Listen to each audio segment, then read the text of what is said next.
ഞാൻ ഇരുന്ന് കത്തിയാനാ. ഇവനെ അങ്ങനെ വിട്ടാ പറ്റൂല കേട്ടാ. നീ പോണില്ലടാ, എനിക്ക് മതിയായില്ലടാ.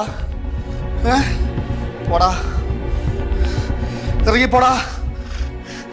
ഞാൻ പറയണ നീ കേള്. ഇറങ്ങിപ്പോടാ, ഇറങ്ങിപ്പോടാ, ഇറങ്ങിപ്പോടാ. പോടാ പുല്ല്.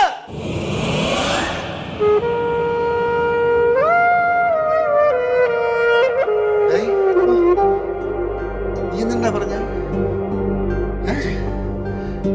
അത് പിന്നെ അച്ഛൻ എത്ര നേരം വെച്ച് പറയണം പോവാൻ പേടിച്ചിട്ടല്ലേ പറഞ്ഞത്? തരവല്ലടാ, നിനക്ക് പറ്റിയ തരവണോ? അറിയാം. ഇനി എന്തോ പറ്റും, അവനെ സൂക്ഷിച്ചോളുക. അവനോനെ സൂക്ഷിച്ചോളുക. ഇനി എനിക്ക് അറിഞ്ഞൂടാ, എന്റെ കയ്യിൽ ഒതുങ്ങൂല. അച്ഛാ